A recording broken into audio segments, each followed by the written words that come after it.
Boa noite a todos e a todas, paz e bem. Estamos iniciando a nossa segunda conferência do curso de Animadores Laudato Si, desse primeiro semestre de 2021. Sejam todos bem-vindos e bem-vindas. Eu não estava presente na primeira, mas hoje me apresento para vocês. Eu sou a Mayra Santos, e faço parte do time Brasil, né, para o Movimento Laudato Si, junto com o Igor e com a Letícia. Estou falando aqui diretamente do Piauí, de Floriano, no Piauí, no sul do Piauí. Então, é uma alegria estar também com vocês, auxiliando, ajudando, e qualquer coisa a gente está à disposição de todos vocês. E, antes de darmos início à nossa conferência, só lembrando a vocês algumas informações gerais. Apresentem-se no bate-papo, tá? Para que a gente possa conhecer de onde vem, onde você vem, de qual seu estado, de qual país, para que a gente possa ter uma interação maior. Renomeie seu nome e usuário com nome e região. E perguntas e comentários vocês podem colocar no bate-papo, que a gente vai pegar ali algumas perguntas para Suzy responder depois no final. E caso você queira falar alguma coisa, escreva-se ali no bate-papo com seu nome e região para a gente saber, poder falar quem é você antes de fazer a pergunta. E vocês podem tirar print, tirar foto, compartilhar nas redes sociais. A gente tem o nosso Instagram, que é o @vivalaudato-si. A gente também tem Twitter. Então, vocês podem interagir com a gente nessas redes sociais também, certo? Todas as informações vocês podem entrar no plano de curso, que a gente está atualizando frequentemente, colocando os links das gravações, das conferências, links de questões, os questionários semanais e também das apresentações dos nossos conferencistas, a gente também coloca no plano de curso. Então, ele é o nosso principal documento de informações desse curso, tá? Então, vamos estar ali sempre atualizando, por isso que ele é de forma online. Então, se você baixou o documento, fica abrindo sempre, porque a gente está atualizando semanalmente, tá? E eu gostaria, antes da gente apresentar a nossa conferencista, convidar a Letícia para fazer a nossa oração inicial. Obrigado, Mayra. Oração inicial. Deus, nosso Pai, Senhor, nós vos louvamos e bendizemos por vossa infinita bondade. Criastes o universo com sabedoria e o entregastes em nossas frágeis mãos para que dele cuidemos com carinho e amor. Ajudai-nos a ser responsáveis e zelosos pela casa comum, nossa Mãe Terra. Cresça em nosso ser o desejo e o empenho de cuidar mais e mais da vida das pessoas e da beleza e riqueza da criação, alimentando o sonho do novo céu e da nova terra que prometestes. Amém. Você pode se unir a nós em oração aí da sua casa, sem precisar ligar o microfone, rezando junto à oração que Jesus nos ensinou. Pai nosso que estais no céu, santificado seja o vosso nome, venha a nós o vosso reino, seja feita a vossa vontade, assim na terra como no céu. O pão nosso de cada dia nos dai hoje, perdoai as nossas ofensas, assim como nós perdoamos a quem nos tem ofendido. E não nos deixeis cair em tentação, mas livrai-nos do mal. Amém. Estamos todos reunidos em nome do Pai, do Filho e do Espírito Santo. Mayra, é com você. Boa conferência para todo mundo, gente. Também vou ficar aqui aproveitando. Muito obrigada, Letícia, por essa oração inicial. Opa, não passou. Socorro, Letícia. Passou, foi demais agora. Gostaria de agradecer inicialmente por essa presença dessa pessoa ilustre que a gente gosta tanto, que é a Suzana Moreira. Então, para quem não conhece, que eu acho difícil, a Suzy, ela possui mestrado em Teologia Sistemático-Pastoral e bacharelado em Teologia pela PUC do Rio. Pesquisa na área de Teologia do Corpo, Teologia Latino-Americana, Teologia Feminista e Ecoteologia, e realiza palestras e formações sobre esses temas. Atua como consultora teológica sobre questões ligadas à justiça socioambiental na perspectiva católica. Trabalhou 10 anos como tradutora e intérprete de português, espanhol e inglês. E atua como coordenadora de programas para conversão ecológica no movimento Laudato Si. Amante das artes, ela toca violão e ukulele e para acalmar a alma brinca com uma perna de pau para não esquecer da necessidade do equilíbrio e da leveza na vida. Essa é a Suzy. Então, para nós é um prazer ter você aqui para nos dar esse segundo eixo, o eixo julgar, né? Então, obrigada pela presença e tá com você, Suzy. Eu vou estar aqui também nos bastidores junto com os meninos. Muito obrigada, Mai. Obrigada, Letícia. Obrigada, Igor. Sempre fico muito feliz de poder estar aqui com vocês. Eu mesma sou animadora Laudato Si, então acolho vocês nessa família que está se formando e agradeço realmente por cada um de vocês estar aqui, estar dedicando esse momento, buscando aprofundar mais.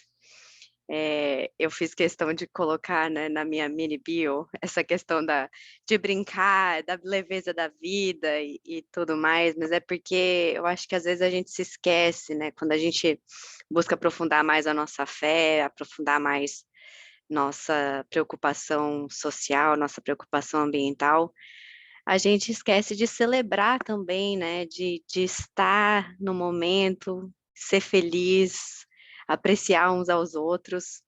E eu acho lindo pensar em tudo isso nesse contexto que a gente está vivendo na igreja agora, que é a oitava de Páscoa.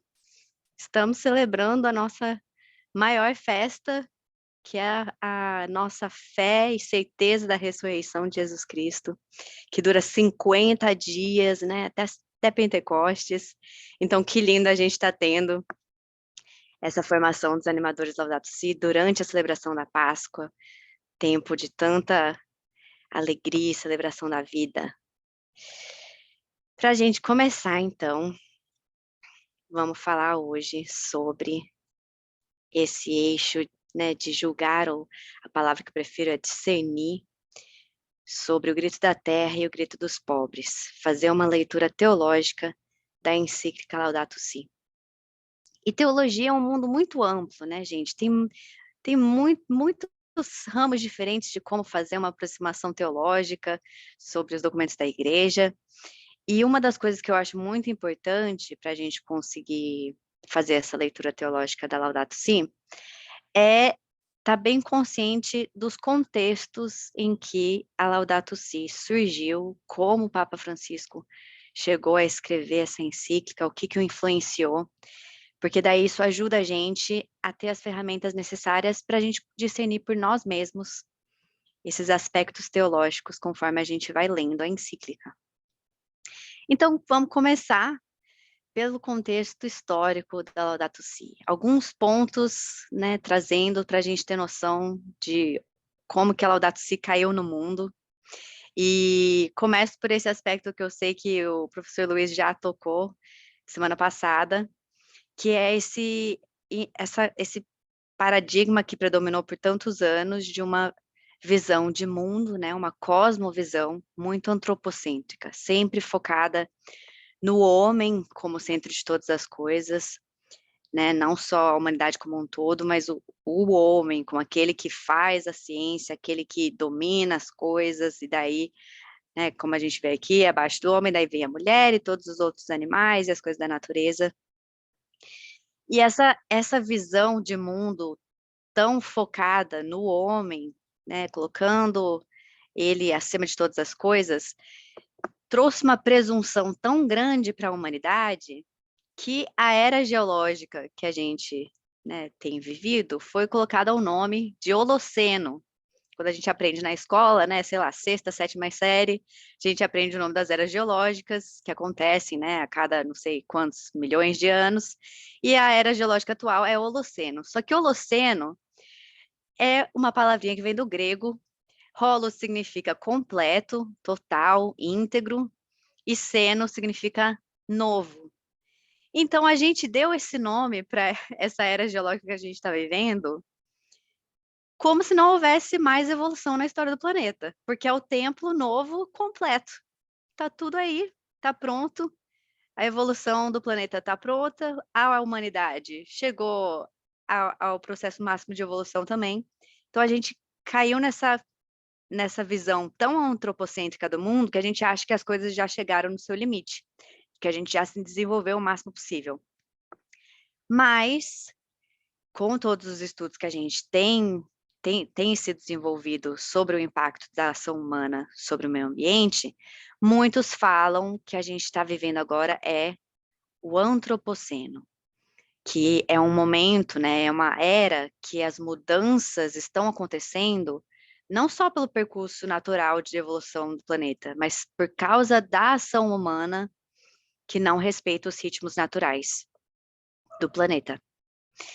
E então, como o professor Luiz mencionou semana passada, nosso objetivo é conseguir passar dessa visão egoísta, né, colocando o homem em primeiro lugar e a humanidade acima de todas as outras coisas, e passar para uma visão mais holística, de uma ecologia em que a gente faz parte integral de tudo que existe. Então, essa cosmovisão antropocêntrica, ela começa a caminhar para essa tentativa de uma visão mais holística a partir dos próprios estudos da ciência. E daí a gente tem lá em 1866 um alemão, que é esse Ernst Haeckel, que propõe o termo ecologia para falar sobre a ciência que estuda as relações entre seres vivos e meio ambiente.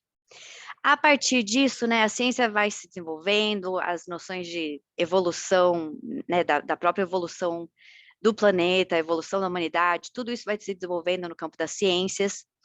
E existe um grande marco, que é a década de 60, que daí, olhando para a perspectiva da história também política e geopolítica do planeta, é um período em que, né, a sociedade acabou de passar por duas grandes guerras, está passando pela Guerra Fria, tem a Guerra do Vietnã, tem revolução sexual, tem revolução em várias áreas artísticas, tem várias mudanças, né, como frutos da Revolução Industrial, tem um monte de coisa acontecendo na década de 60, e aí que começa a surgir também com força o movimento ambientalista, trazendo todas essas preocupações de direito da natureza, de direito dos animais.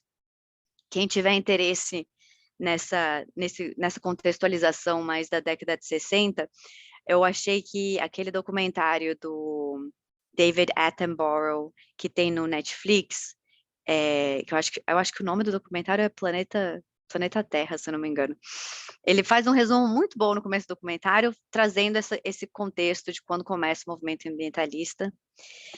E a partir, então, desse boom, vem os grandes eventos globais que começam a atuar pelas políticas públicas globais de cuidado com o meio ambiente. E um grande marco é a Rio 92, que eu acho muito significativo, né? Sabendo que a grande maioria aqui participando é do Brasil também, eu acho incrível pensar que a Rio 92 aconteceu no nosso país, foi um marco de ser um evento organizado pelas Nações Unidas, que começou a realmente concretizar todas as declarações que tinham sobre desenvolvimento sustentável, que começaram a se desenvolver na década de 70 e 80, tudo isso foi se consolidar na Rio 92 e é o que foi o pontapé para as COPs sobre mudanças climáticas. A primeira foi em 1995 e a COP 21, que aconteceu em 2015, que gerou o Acordo de Paris,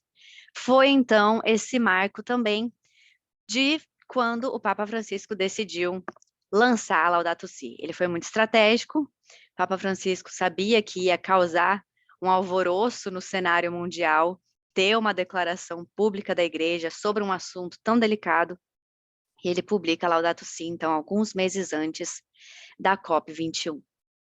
Então, ao mesmo tempo que a gente tem todo esse contexto histórico dessa jornada que a própria sociedade mundial vai traçando de reconhecer esses problemas sociais, esses problemas ambientais, a gente tem todo um contexto teológico e eclesiológico também, né, um contexto de igreja que a gente precisa levar em consideração para fazer a nossa leitura teológica da Laudato Si.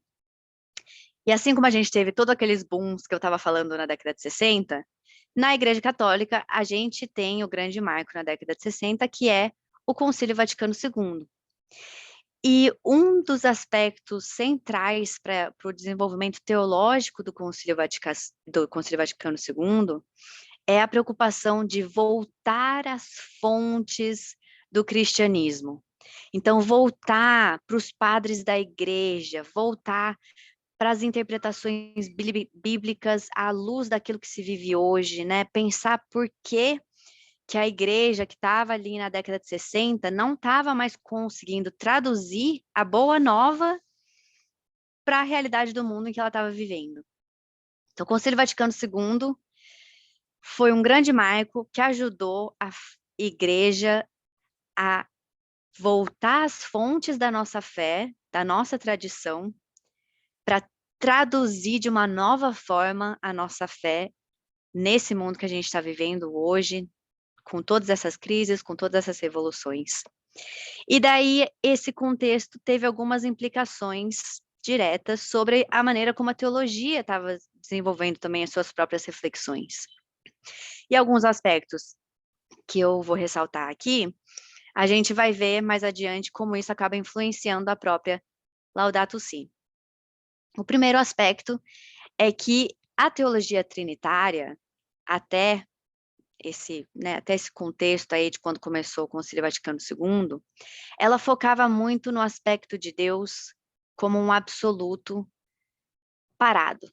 Deus é um absoluto estático, né? Se falava muito de Deus Pai, e de Deus Filho, e de Deus Espírito Santo, mas não tanto da dinâmica trinitária, das três pessoas sendo um só Deus, né? Então, a teologia trinitária começa a ser feita com essa preocupação de pensar nessa comunhão das três pessoas divinas, né? Deus é absoluto, mas não é um absoluto estático, parado.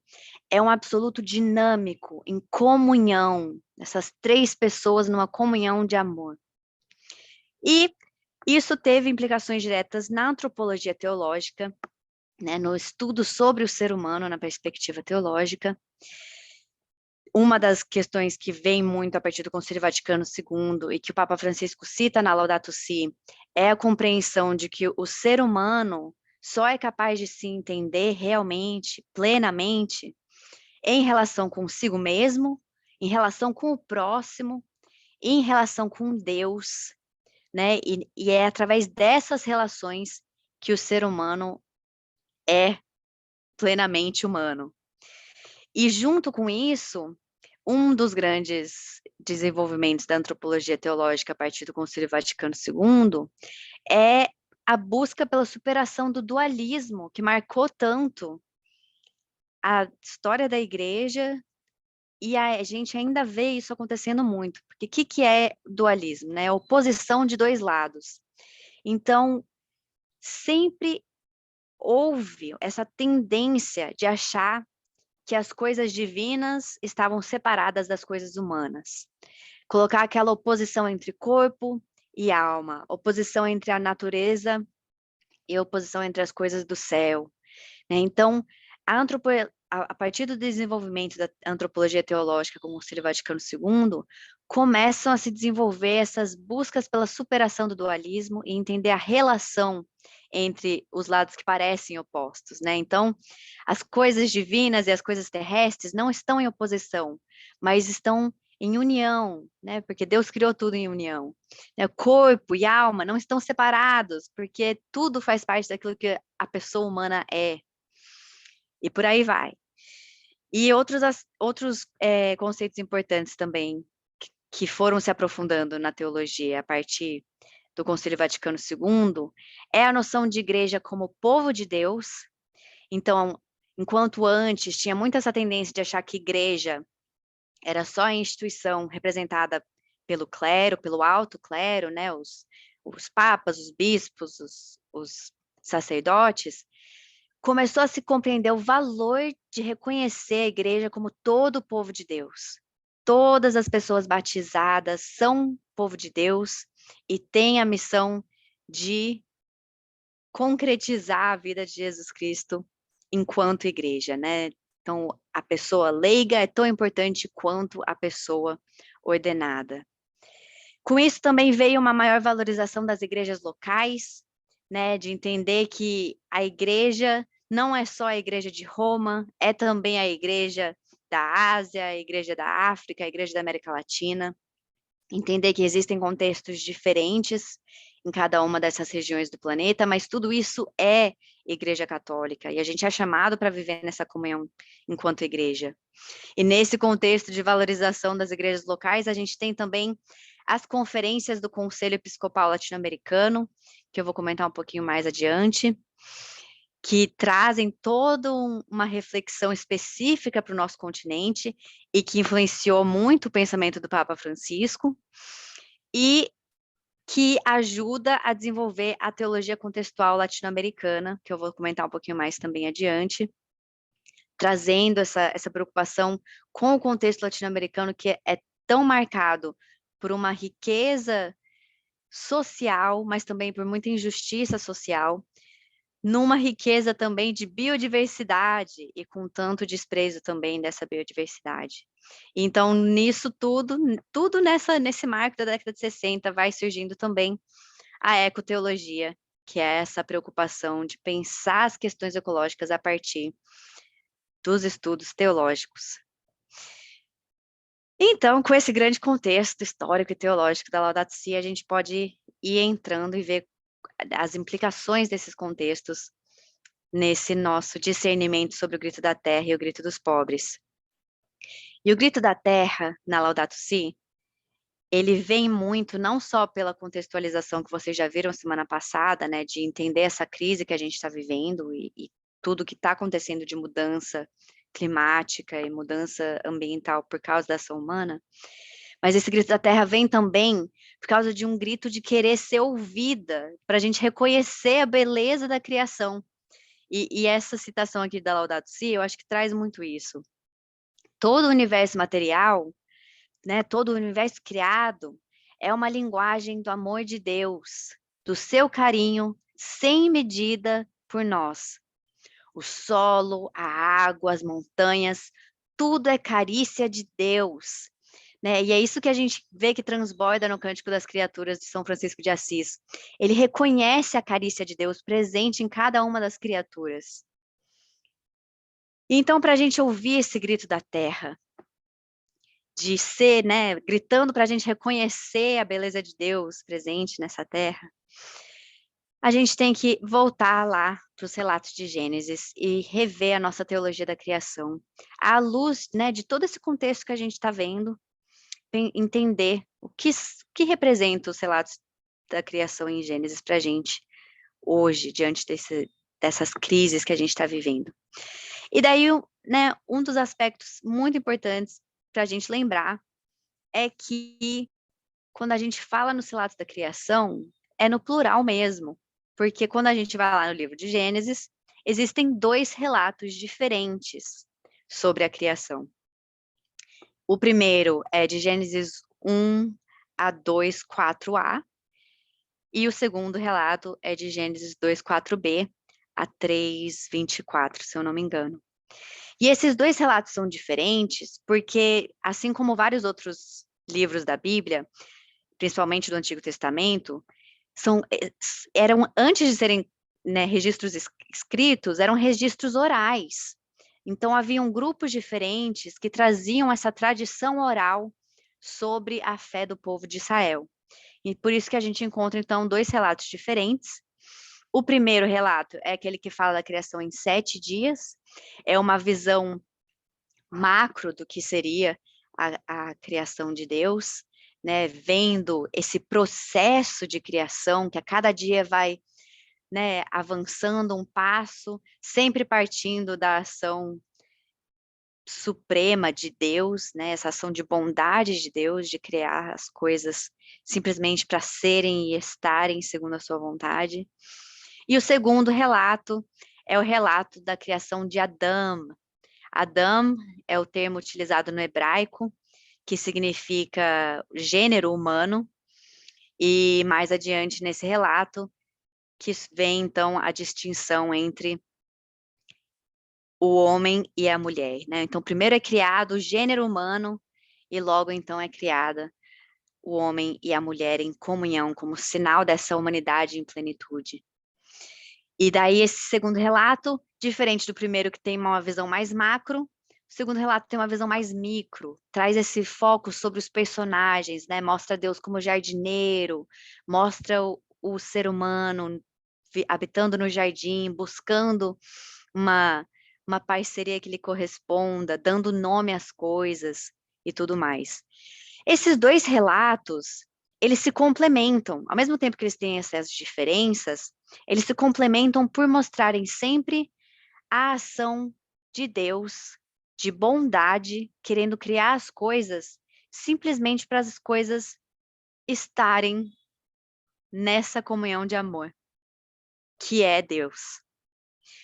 E o que aquela visão aquela cosmovisão antropocêntrica que eu estava falando antes, ela é muito influenciada por essa leitura tão limitada que foi feita por tanto tempo do primeiro relato da criação, sobre submeter e dominar a terra. Esse versículo, por muito tempo, foi utilizado como justificativa para o ser humano não estar nem aí para a natureza. Achar que pode fazer o que quiser, porque está escrito lá na Bíblia, submeter e dominar as espécies e tudo mais. Só que, ao mesmo tempo, né, que infelizmente houve essa leitura deturpada do primeiro relato, esse foco descontextualizado nesse versículo do primeiro relato, a gente tem esse outro versículo do segundo relato, que traz esse chamado para a gente cultivar e guardar o jardim de Deus. Então, hoje, né, a gente pode focar mais nessa abordagem de amor, né, esse chamado de cultivar e guardar. E a partir disso entender o que é submeter e dominar.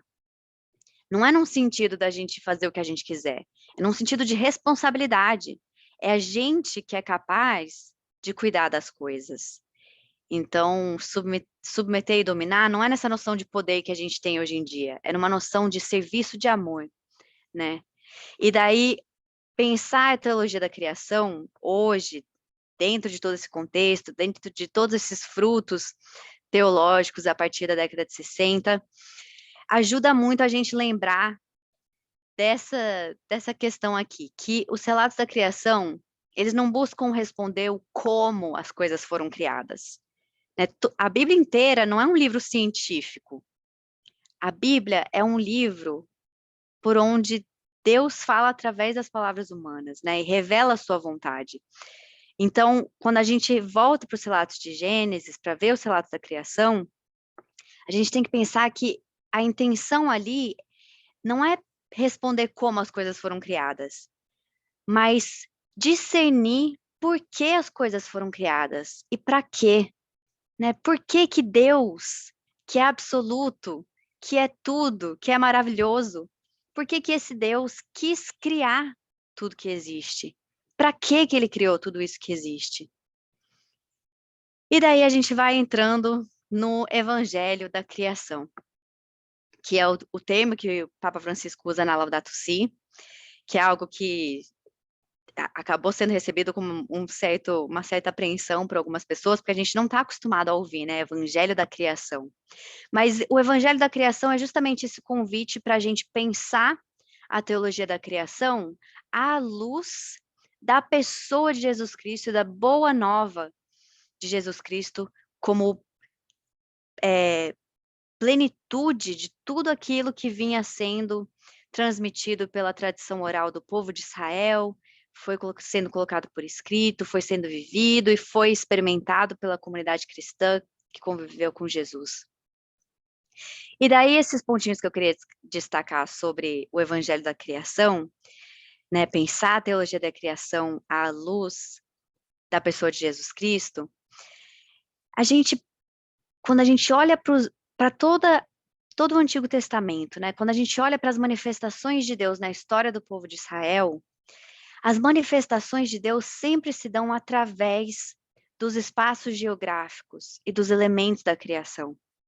Então, Deus não se manifesta na história de cima para baixo, se impondo, né, metendo coisa no meio do nada. Não, ele vem da própria história do povo, daquilo que eles estão vivendo, né, atravessando o deserto, comendo o maná, se manifestando através do vento, através dos elementos da água.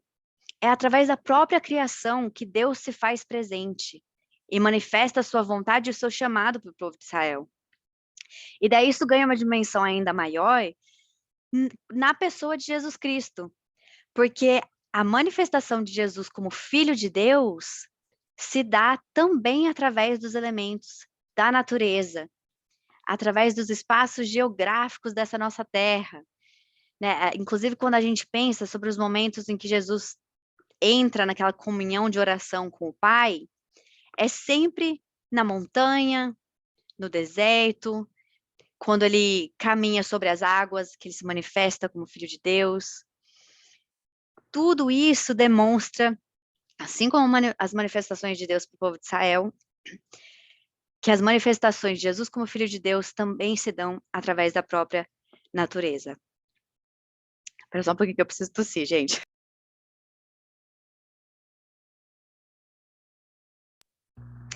Semana passada fez um frio do nada aqui no Rio, e essa semana tá o maior calor, daí eu fiquei com a garganta ruim, então vocês sabem como é que é. Mas voltando então, essa compreensão do evangelho da criação à luz da pessoa de Jesus Cristo, além desses aspectos que a gente consegue identificar na própria palavra de Deus, tem também esses aspectos que vão para além da palavra de Deus na Bíblia. Um deles são os dons sacramentais. Todos os nossos sacramentos, eles vêm dos próprios elementos da terra.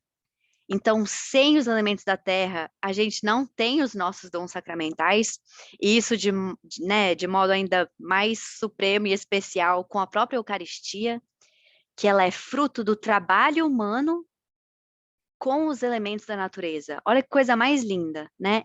É através do trabalho das mãos humanas que fazem aquele pão, né? E que fazem aquele vinho, cultivam aquelas uvas, cultivam aquele trigo, que daí a gente faz o pão e o vinho que o padre, o bispo, né? A pessoa ordenada pode, então, consagrar para virar o corpo e sangue de Jesus Cristo. E além dos dons sacramentais, a gente pode ver o evangelho da criação, né, pensar a teologia da criação à luz da pessoa de Jesus Cristo, na própria sacramentalidade da vida. E voltando, né, para a maneira como Jesus vivia e a maneira como ele proclamava a boa nova do reino de Deus, isso era sempre através dos elementos mais cotidianos da vida, né, as parábolas do reino. O que Jesus usava para poder traduzir para a gente o que é o reino de Deus? Ele usava as coisas mais simples e mais comuns do dia a dia do povo de Israel naquela época, né? Era a parábola com o fermento, a parábola com a semente, né? Essas parábolas com as coisas mais simples que são da criação para revelar para a gente, então, esse grande dom do reino de Deus. Então, o evangelho da criação se manifesta também através das coisas mais cotidianas, né, das coisas mais simples. Ali também está a sacramentalidade da vida. E para isso, então, ajuda muito a gente lembrar que Deus fala com a gente através de 2 livros. E isso é uma tradição que vem desde os padres e madres da igreja que falavam sobre isso, que a palavra de Deus ela está contida tanto na Bíblia quanto na criação. São os 2 grandes livros de Deus. Ele fala através das palavras humanas contidas na Bíblia e ele fala através das criaturas que ele mesmo criou, que compõem essa grande criação. Por isso, então, quando a gente fala da teologia da criação, a gente tem que falar ao mesmo tempo da teologia da salvação. Não tem como falar de um separado do outro. Então, quando a gente fala, né, que Deus tinha um plano original para a humanidade, um plano original para a criação, esse plano original era um plano de comunhão de amor. Assim como a Trindade são 3 pessoas numa dinâmica de amor, tudo é criado como transbordamento desse amor, para que tudo criado faça parte dessa dinâmica de amor. E por isso, quando a gente fala do pecado original, o pecado original, ele é a ruptura dessa dinâmica de amor. É a ruptura dessa comunhão, é a falha de reconhecer que nós somos chamados para estar em comunhão uns com os outros e com toda a criação. Por isso, a criação não é só um ponto na história que Deus apertou o start e daí pronto, criou, e daí depois ele vai salvar. Se a gente pensar assim, a gente pode, né, tem que tomar muito cuidado, porque é como se a gente estivesse falando que a ação de Deus fosse limitada né, específica em caixinhas. Por isso a gente tem que fazer o exercício de entender que a criação não é uma ação de Deus que aconteceu em um momento e pronto. A criação de Deus é uma ação constante, porque Deus é constante e Deus é trinitário. E Deus trinitário, né, se a gente for pensar no que cada pessoa da Santíssima Trindade representa, nessa ação salvífica constante, o Pai é o Criador que sempre cria, e o Filho é o Salvador que sempre salva, para a gente estar nessa comunhão de amor. E o Espírito é aquele que sempre une tudo nessa comunhão de amor. Por isso que a gente sempre tem que falar de criação e salvação juntos, senão um não faz sentido sem o outro. A gente tem que tomar cuidado também para não dizer que foi por causa do pecado que Deus veio salvar a gente. Deus salvou a gente do pecado, sim, do pecado da morte que termina com toda a possibilidade de vida eterna. Mas ele sempre quis nos salvar, porque a salvação é uma salvação para o amor, né? Então, criação e salvação sempre vão juntos, e por isso também que a promessa de salvação é para toda a criação, não é só para a humanidade. Tudo foi criado para estar nessa comunhão de amor. E isso a gente vê de modo especial nesse versículo de Romanos 8, né, que fala que toda a criação geme como em dores de parto, esperando a manifestação dos filhos de Deus, né? Toda a criação também anseia pelo reino de Deus, pela plenitude dos tempos. E para isso é importante, então, a gente lembrar que ninguém se salva sozinho. Se ninguém se salva sozinho, a gente tem que pensar sobre as implicações disso em relação ao nosso exame de consciência. E por isso que é importante a gente pensar sobre o pecado ecológico. Uma coisa que eu acho sempre muito curiosa quando a gente fala sobre o pecado original é que muitas vezes existe aquela compreensão distorcida de que pecado original está falando de um pecado sexual. Né? Sempre tem, né, não sei onde na história que inventaram essa abobrinha de que o pecado original era o pecado sexual. E, infelizmente, devido àquele dualismo que eu estava falando antes também, por muito tempo, os pecados sexuais foram, né, a maior preocupação de muita gente na igreja, e até hoje existe muita dificuldade de conseguir lidar com essas questões. Mas, quando a gente, né, para olhar sobre essas questões da criação, salvação, dessa superação do dualismo, a gente começa a compreender a dimensão social do pecado, que é tão importante quanto a dimensão sexual dos pecados, que, né, existem pecados sexuais, mas existem também os pecados ecológicos, e a gente ainda não fala o suficiente sobre isso. E falar sobre isso é importante para a gente poder fazer esse exame de consciência, de entender como que o nosso modo de viver está rompendo com a comunhão de amor, que é sinal do nosso pecado original. Por isso, esse exame de consciência e pensar sobre o pecado ecológico ajuda a gente a assumir nossa responsabilidade como co-criadores com Deus, né? Quando Deus nos coloca no meio dessa grande comunhão de amor na criação, ele nos coloca como guardiãs e guardiões da criação.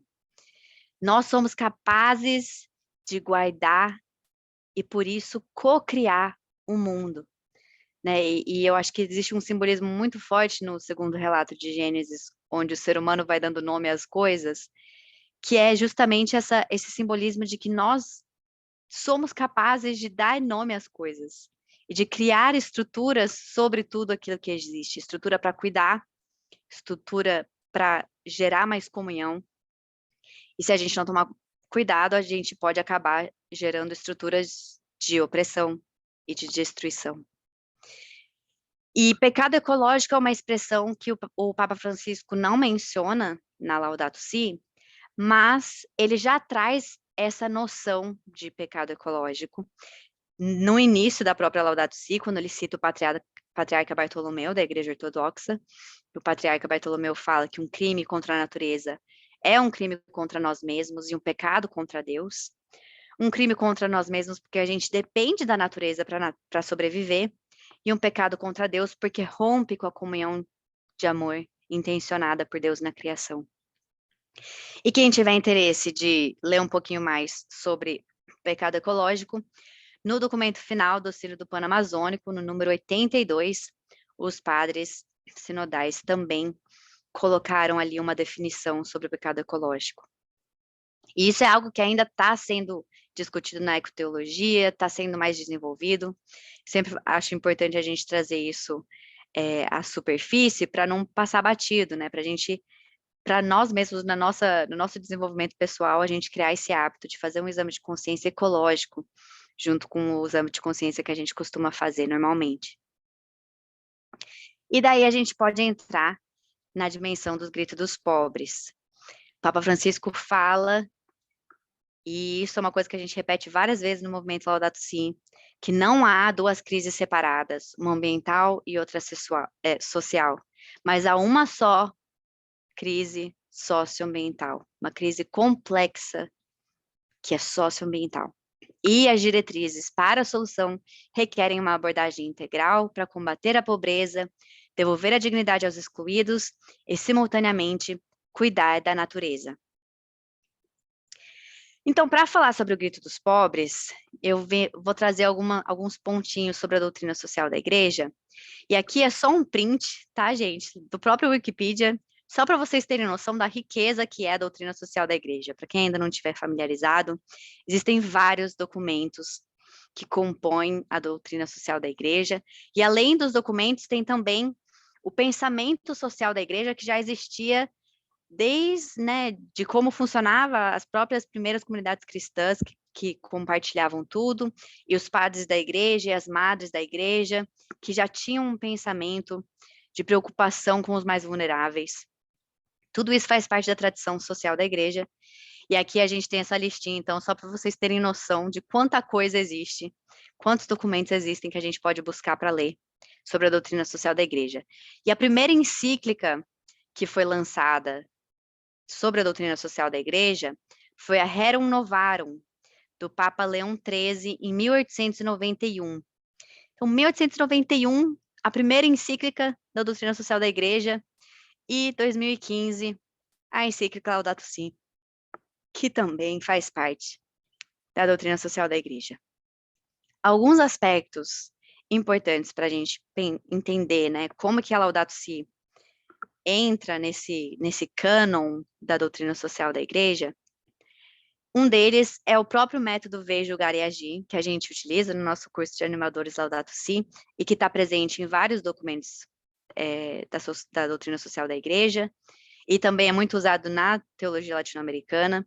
Esse método de Ver, Julgar e Agir, ele foi desenvolvido por um cardeal lá da Europa, que é o cardeal Cardian, que ele tinha uma atuação muito forte com a juventude operária, se não me engano, com a pastoral social das questões de trabalho, onde ele atuava, e ele mesmo propôs para o Papa João XXIII utilizar esse método na maneira como a gente vai desenvolver a doutrina social da Igreja. E foi, então, realmente utilizado pela primeira vez em 1961, nesse documento Mater e Magistra sobre a Igreja, em comemoração aos 70 anos da primeira encíclica da doutrina social da Igreja, que é a Rerum Novarum, do Papa Leão XIII. Então, esse método Ver, Julgar e Agir já faz parte da tradição da Igreja também, da gente poder, então, primeiro, ver qual é a realidade que a gente está vivendo, para daí discernir, à luz da nossa fé, o que a nossa fé tem a dizer sobre essas crises em que a gente vive, para daí pensar nos meios de ação, à luz da nossa fé, para responder às crises em que a gente vive. Isso é uma estratégia da própria tradição da doutrina social da Igreja, que vem sendo colocada em prática já há várias décadas. E daí, 2 pontos que eu queria destacar também sobre a doutrina social da Igreja. Existem vários conceitos chaves, né? Mas 2 que eu queria destacar é o bem comum e a destinação universal dos bens. O bem comum pode parecer algo muito fácil de compreender, porque a expressão é relativamente fácil, mas eu sempre acho importante destacar que isso é algo que vem desde os primórdios do cristianismo. E aqui eu coloco como exemplo essa citação de Santo Ambrósio, que é do século IV, onde ele fala que a terra foi criada como um bem comum para todos. A terra é um bem comum. E se a terra é um bem comum, isso significa que ninguém pode monopolizar nada da terra. E nesse mesmo trecho onde está essa citação, o Santo Ambrósio ainda vai criticar, então, os ricos. Porque tudo que os ricos têm e se apropriam de sobra, não é deles, mas é dos pobres, né? É por direito dos pobres. E isso é algo que, então, Papa Leão XIII fala de modo especial também na Rerum Novarum, que o supérfluo, né, tudo que sobra, por direito, é do pobre. E por isso que, então, tem esse outro aspecto, que é a destinação universal dos bens. Tudo que existe foi criado por Deus para todos, para que exista o bem comum, para que todos possam sobreviver bem. Então, se a gente não preza por uma destinação universal dos bens, a gente acaba não prezando pelo bem comum e acaba rompendo com a comunhão de amor para a qual nós fomos criados. E daí, né, além desse contexto da doutrina social da Igreja, queria trazer alguns pontos também sobre os predecessores do Papa Francisco, que ajudaram, então, a solidificar essa base para o Papa Francisco, então, publicar a Laudato Si. E o Papa Paulo VI, que foi o Papa da década de 60, quando começou, então, a se falar ainda mais das questões ecológicas, ele foi o primeiro Papa a utilizar o termo ecologia, justamente porque nesse tempo estavam acontecendo tantos movimentos de preocupação ecológica, e ele reconhece, né, a importância de se discutir a crise ecológica dentro da Igreja. Obviamente, ele não fala disso tanto quanto o Papa Francisco, que, né, toda semana o Papa Francisco traz alguma coisa sobre a preocupação ecológica, mas Papa Paulo VI já tinha essa sementinha lá de trazer isso para o centro da ação pastoral da Igreja. E uma das coisas que eu acho também interessante é que o Papa Paulo VI, ele tem uma frasezinha, depois eu posso indicar o documento, em que ele fala que, né, as pessoas que estão trabalhando pelas questões ecológicas não precisam ter vergonha de que a própria ecologia é fruto do cristianismo. A preocupação ecológica é essencialmente cristã. E daí isso é a partir, né, algo que vem como fruto dessa compreensão de que a criação de Deus é algo que nós somos chamados a cuidar. Então, a preocupação ecológica faz parte dessa noção de que somos chamados a cuidar. E daí, Papa João Paulo II, ele, né, como ele teve um pontificado muito longo, ele tem muitos documentos, muitas falas em que ele traz essa preocupação ecológica. Ele foi o primeiro Papa a utilizar a expressão conversão ecológica, não foi o Papa Francisco, apesar de que o Papa Francisco fala muito da conversão ecológica. João Paulo II também foi quem teve a preocupação de criar o compêndio da doutrina social da Igreja. Se vocês forem no site do Vaticano, vocês acham, então, o compêndio, que tem como se fosse um grande resumo dos principais aspectos do pensamento social da Igreja. E lá a gente encontra também já essas raízes da preocupação com a criação. Ele tem também uma fala que eu acho belíssima sobre a Eucaristia, como uma Eucaristia cósmica, e o Papa Francisco cita na Laudato Si. E eu acho belíssima essa citação, porque ela ajuda a gente a recuperar essa dimensão do Evangelho da Criação no dom sacramental da Eucaristia. Porque é através do trabalho humano com os elementos da natureza que Jesus Cristo se faz presente ali na hóstia, e é naquela hóstia que todo o cosmos está representado. Então, assim, eu sempre acho lindo esse trechinho do João Paulo II. E ele tinha também uma preocupação muito grande em desenvolver uma ecologia humana, para a gente não cair no risco de acabar invertendo aquela pirâmide do ego, né, que o homem estava em cima de tudo. A gente não pode correr o perigo de fazer o oposto e então colocar a natureza acima de tudo. Então, João Paulo II já tinha essa preocupação. Tudo isso, né, já caminhando para aquilo que o Papa Francisco depois ia chamar, então, de ecologia integral. O Papa Bento XVI, ele foi o primeiro Papa a começar a fazer as mudanças sustentáveis no Estado do Vaticano. Ele colocou como propósito o Vaticano ser um estado de, como é que fala? Carbono neutro. Ele optou pelos carros híbridos, né? Aquelas pequenas ações sustentáveis, mas que são através dessas pequenas ações sustentáveis que a gente consegue criar uma boa base a longo prazo. E daí a gente vê hoje, né, tudo que o Papa Francisco tem feito é fruto também dessas ações que o Bento XVI já estava fazendo, das afirmações que João Paulo II já fazia, Paulo VI também. E o Bento XVI, nos documentos que ele traz a questão da preocupação ecológica, ele sempre traz isso pensando no desenvolvimento da sociedade, né? O desenvolvimento tem que ser um desenvolvimento sustentável e um desenvolvimento integral, porque existe uma ligação direta entre dignidade humana e o cuidado com a criação.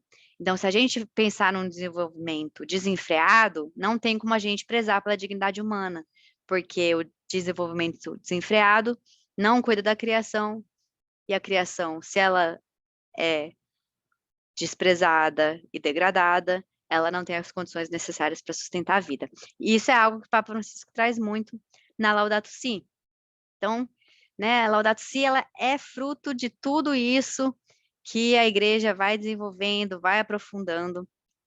E de modo especial, então, as conferências do Conselho Episcopal Latino-Americano acontecem nesse contexto latino-americano, que é o contexto que vem, de onde vem o Papa Francisco, e que influencia também, então, a maneira como a Laudato Si é criada e é estruturada, né? Essa maneira de como o Papa Francisco faz o ver, julgar e agir, vem muito como fruto daquilo que foi desenvolvido a partir das conferências do CELAM.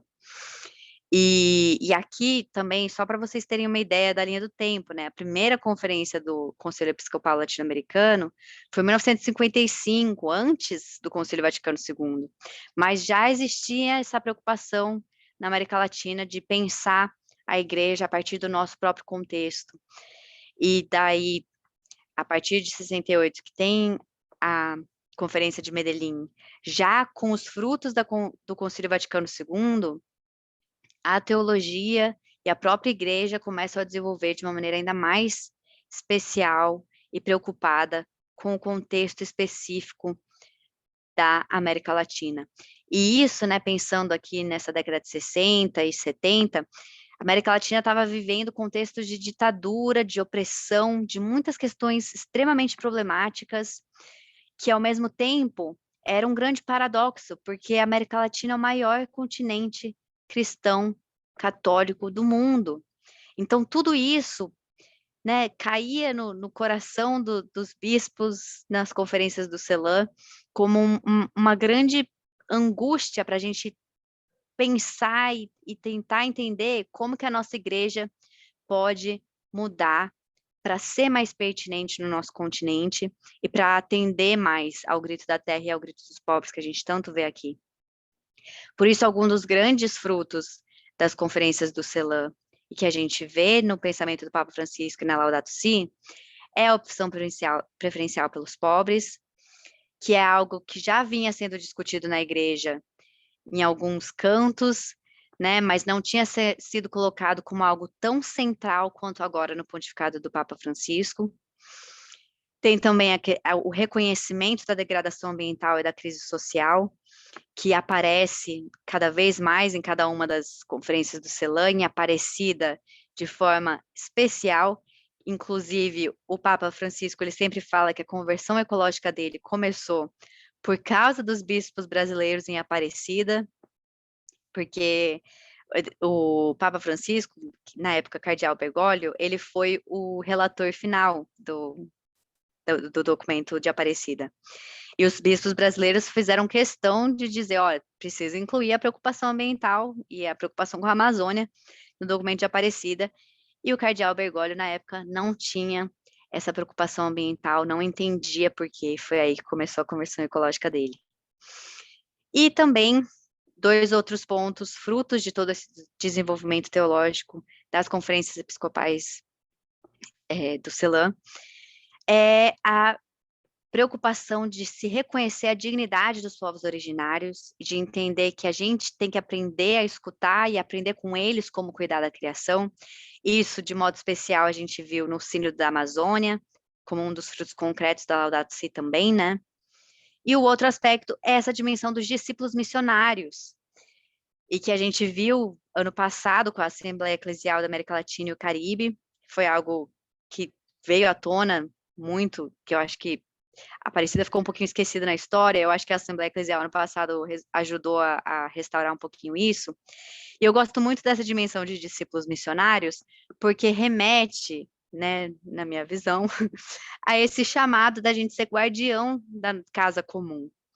Discípulos missionários é ser seguidor de Jesus Cristo, chamado a cuidar da criação e a cuidar dos irmãos mais vulneráveis, no contexto em que a gente vive, né? Eu não preciso ir lá na Amazônia ser missionária para cuidar da terra e dos pobres, porque onde eu vivo tem crise socioambiental. Então, eu sou discípulo missionária aqui, no chão em que eu piso. Então, com todo esse arrebanhado, a gente tem a ecologia integral, que o Papa Francisco tanto fala na Laudato Si. E a ecologia integral, uma das coisas que eu acho interessante também sobre a maneira como o Papa Francisco coloca na encíclica, é que em nenhum momento ele faz questão de definir, olha, é isso aqui. Até a maneira, então, como ele apresenta a ecologia integral, é de uma maneira mais abrangente. É para mudar essa lógica e essa tendência que a gente tem de dizer, ah, é isso aqui, cabe nessa caixinha aqui, é isso aqui é ecologia integral. A gente tem que sair dessa lógica e entender a interligação das coisas e a abrangência das coisas. Então, a ecologia integral é essa interligação das diversas dimensões humanas e sociais junto às dimensões ambientais. Então, é a biodiversidade, é as crises sociais, é a cultura, é política, é economia, é arte. Tudo isso faz parte da ecologia integral, precisa ser levado em consideração para a gente pensar a nossa fé e a nossa forma de atuar nesse mundo diante dessas crises em que a gente vive. E é tanto, né, essa dimensão de interligação é tão importante, tão frisada pelo Papa Francisco, que ele repete 5 vezes na encíclica, para deixar bem claro, gente. Tudo está interligado, extremamente interligado. E com isso, então, eu encerro a apresentação para a gente poder conversar um pouquinho. E vou disponibilizar também a apresentação depois, mas espero que essa contextualização tenha sido boa para vocês conseguirem discernir por si mesmos, conforme vocês vão lendo a Laudato Si, sobre toda essa dimensão teológica do cuidado com a nossa casa comum. Muito, muito obrigada, Suzy. Como sempre, maravilhosa sua conferência, sua apresentação. Então, a gente ficou muito feliz de ter você mais uma vez aqui conduzindo esse eixo, né, de julgar, discernir, como você prefere chamar. Então, é uma alegria, como sempre. Então, vocês podem colocar aqui no chat perguntas, comentários. Eu já vou ler uma aqui que eu separei, né, para a Suzy, que é da Simone Zerillo, acho que é esse o nome dela, do Rio de Janeiro. E ela queria entender um pouco qual foi o ponto crítico da teologia da libertação, porque ela escuta muito, mas também não entende tanto.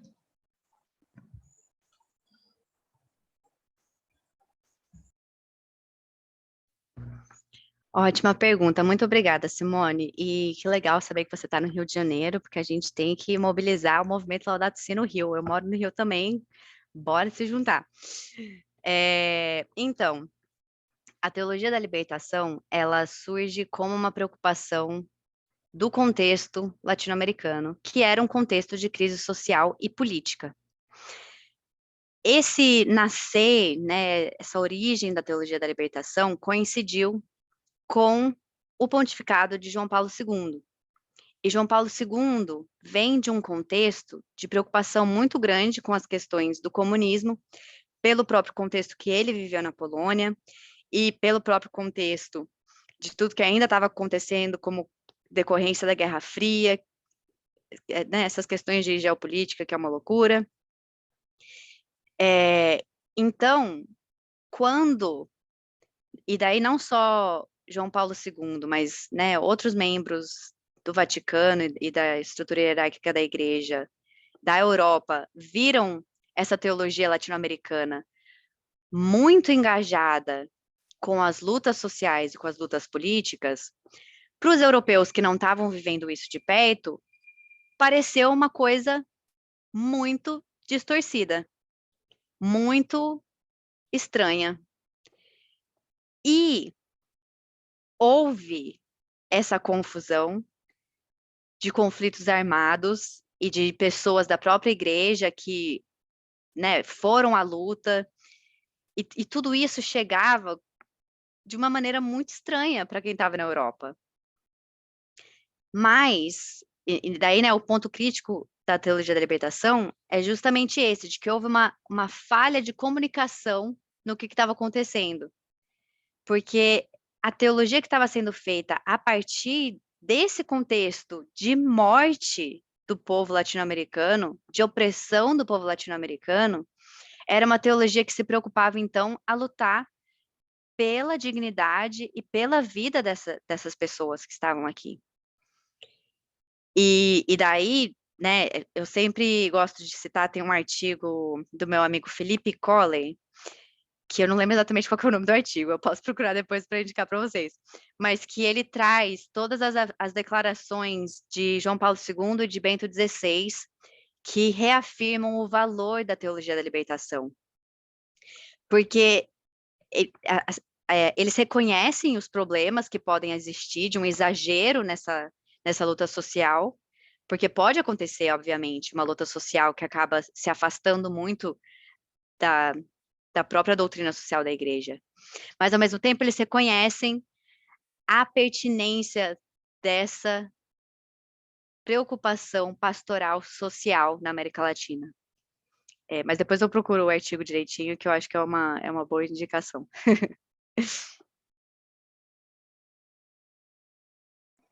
Pronto. A gente tem mais uma pergunta, né, por conta do tempo, do Bartolomeu. Ele pergunta: para reverter as greves, os graves problemas ecológicos, somente mesmo com a mudança de consciência? Bartolomeu, eu tenho que dizer que sim. E é difícil, porque assim, ao mesmo tempo eu quero dizer que não, mas assim, é porque as mudanças a longo prazo só acontecem se existe também uma mudança de consciência. E as mudanças de estilo de vida também só acontecem se existe uma mudança de consciência. E a mudança dessa estrutura, né? E o Papa Francisco ele denuncia muito esse modelo de desenvolvimento econômico e político que a gente tem.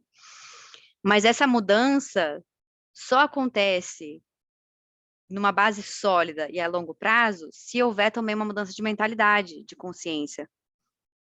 Porque não adianta, né, eu pegar e falar, tá, vou ficar sem usar plástico.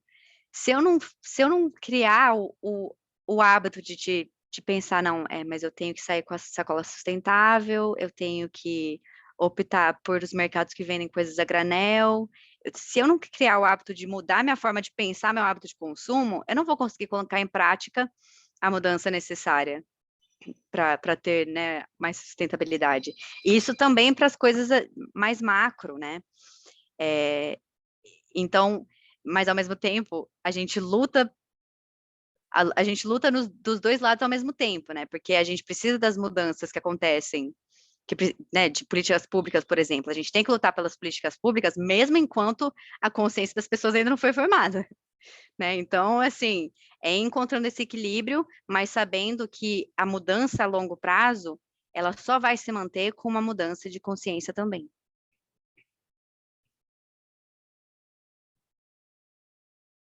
Pronto, a gente recebeu várias perguntas, né? Mas acredito que elas também serão respondidas na próxima semana, que são do Agir, né? De como popularizar a encíclica Laudato Si e tudo mais, né? Como foi da Tatiana, do Cláudio. Na próxima semana, eu acredito que essas perguntas também serão realocadas no próximo eixo, que é o Agir.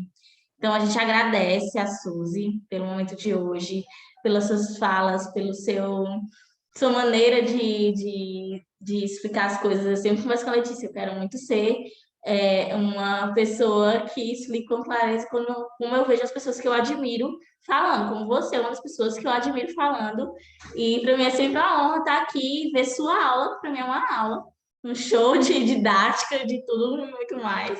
Né? Então é sempre uma alegria ter você conosco. Muitíssimo obrigada. E a gente vai chamar várias vezes, com certeza. Muito obrigada, Mai. Muito feliz de estar aqui com vocês. Obrigada, Suzy. E peço, pessoal, não saia ainda, que a gente vai apresentar para vocês o nosso guia de projeto final, né? Eu acredito que na semana passada o Igor e a Letícia trouxeram para vocês sobre o que seria esse projeto final do curso. Então, hoje a gente vai apresentar para vocês aqui sobre esse guia, como é que ele está composto, que é uma maneira já de vocês irem se entendendo o que é que pode fazer nesse guia. Tem algumas ideias dentro de três grandes eixos, que vocês podem pegar gancho e dizer, olha, essa ideia aqui dá para me aplicar na comunidade. Caso você tenha outra ideia que não está lá, você também pode fazer. Mas ali é, de fato, um guia para você se basear. Tá? Então, vou compartilhar aqui a tela com vocês.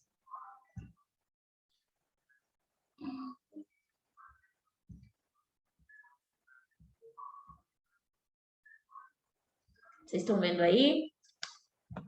Então, esse aqui é o guia, tá? Do projeto final. Já no e-mail de amanhã vocês vão receber o link e também a gente já vai colocar aqui, já colocou, na verdade, no plano de curso. Então, no plano de curso que é atualizado, já vai estar lá o link desse guia de projeto final, tá? Então, tá aqui uma capinha muito legal que a Letícia fez. E aí a gente tem algumas coisas. Então, alguns direcionamentos, objetivos gerais do nosso curso, para que a gente quer esse projeto final, tá? Que é identificar, executar e realizar tudo dentro dos três eixos. É ver a realidade de vocês, a realidade local, ver, né? Escutar a realidade de vocês. Hoje, com a palestra com a conferência de Suzana, vocês já vão começar a entender, identificar, julgar o que vocês viram e escutaram, e o evento é para realizar. Então, é seguindo os três eixos, dentro do que a gente está trazendo para esse projeto final. Então, tem aqui algumas explicações sobre a fase prática. E lembrando que a semana da CIA é de 22 a 29, então a gente traz um passo a passo, que é primeiro a gente quer que vocês realizem a inscrição de vocês lá no site oficial da Semana Lato Si, está lá o link do nosso guia. Participar das conferências, né? Vocês já estão participando, a gente tem mais uma conferência do Agir e mais uma conferência só sobre o projeto final, que vocês irão participar. Então, aqui a gente, nessa última conferência, a gente vai ter uma troca legal, vocês poderão abrir o microfone de vocês e fazer perguntas para a gente, na quarta conferência, no caso. E aí vocês podem escolher uma atividade que se encaixe na realidade de vocês e elaborar. E aí, se for um evento, vocês podem também registrar no site, certo? E depois a gente vai enviar um formulário para vocês darem esse relatório. Então, as propostas do projeto final, elas estão em três propostas, em três grandes áreas. que é espiritualidade, estilo de vida e incidência política. Nessa primeira grande eixo que a gente apresenta aqui, a incidência política, tem várias coisas que vocês podem utilizar. Ah, não tenho ideia, mas quero fazer algo dentro dessa área. A gente tem a petição Planeta Saudável, Pessoas Saudáveis, que ainda está aqui aberta no site, então vocês podem pegar lá e divulgar de petição, coletar assinaturas. Então, eu quero fazer isso. Então, vocês podem fazer direto de casa, compartilhar com os amigos, mostrar, pegar, tirar print que as pessoas fizeram, né? Assinaram. Também vocês podem apoiar alguma causa social na comunidade de vocês. Já existe uma causa social na minha comunidade. Vocês podem também identificar e apoiar, pressionar autoridades políticas da cidade de vocês, de onde vocês moram. Vocês podem pressionar nas redes sociais, fazerem campanhas, organizar campanha de coleta. Dentro da espiritualidade, a gente vocês podem planejar um círculo Laudato Si, a gente tem um link do site que tem mais orientações sobre o círculo Laudato Si, né? Vocês podem também organizar uma celebração, um momento de oração. A gente tem alguns exemplos, né, que já foi feito, como, por exemplo, aqui uma celebração online para a juventude. Vocês podem organizar conferências, lives em redes sociais, compartilhar textos e gravar vídeos. Vocês podem registrar esses textos. Lá no site também tem uma parte só para contar a sua história, né? E aí vocês podem fazer o testemunho de conversão ecológica, essa palavra que a Suzy nos trouxe várias vezes, a conversão ecológica. Então, vocês podem preparar esse testemunho e também registrar no site e compartilhar nas redes sociais. Certo? Incluir o cuidado com a criação da liturgia, né? Se você está ali presente sempre na sua comunidade, vocês podem fazer isso, organizar estudo bíblico. Tem o terço Laudato Si, que nós também disponibilizamos o link para vocês com esse terço.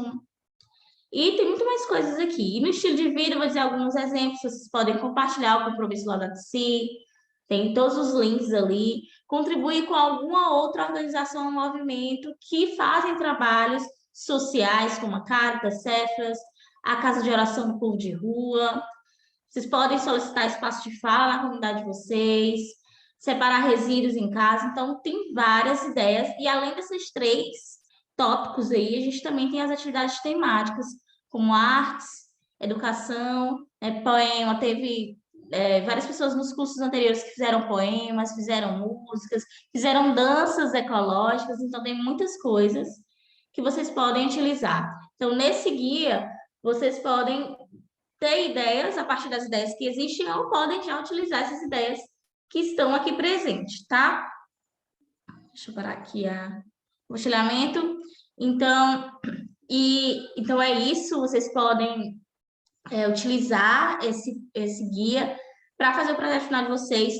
Respondendo a pergunta que tem no chat, sim, os slides estarão disponíveis também. A Suzana vai disponibilizar e nós colocamos no plano de curso e enviaremos também por e-mail.